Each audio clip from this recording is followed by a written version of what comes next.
Joseph, this is your conscience. I have some questions for you. Why do you write? I write in order to expunge thoughts from my brain, from my body.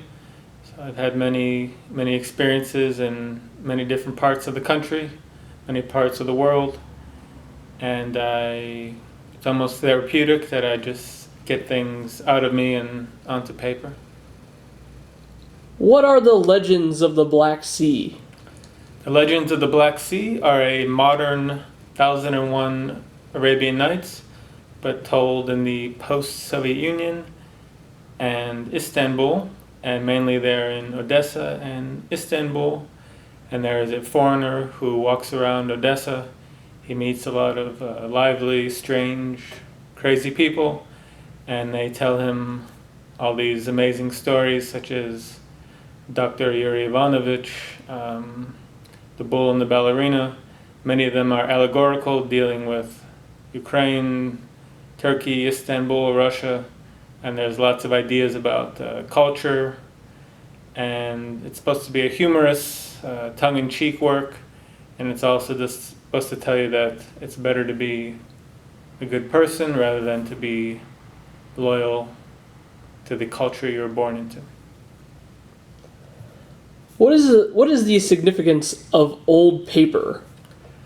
Old Paper is a group of essays and poems which I wrote, and it's called The Last Days Before Digital Dependence, and basically it's about growing up right here in Cleveland in the 80s and early 90s, and when I went to university at Miami University, and it just talks about general childhood stuff, growing up, your first girlfriend, going to school, dealing with parents, grandparents, first dating experiences, and it just also sort of laughs about the fact how things have changed now that everybody uses the internet, social media, everyone has a cell phone, so it sort of romanticizes that, but also as I'm putting out the book on digital format, it's obviously just sort of not too serious about it.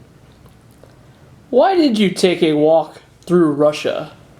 Walks Through Russia is a book I wrote mainly because so many people ask me what's happening in Russia, what's happening in Ukraine, what are your opinions, and especially a lot of my Russian and Ukrainian friends or people I've met in Russia and Ukraine, have very serious strong assumptions or presumptions about my opinions because I was born in America.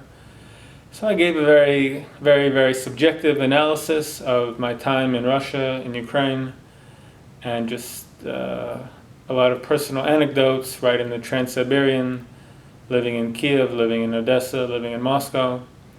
And I gave some political, psychological analysis of modern Russia, modern Ukraine, and the post-Soviet Union.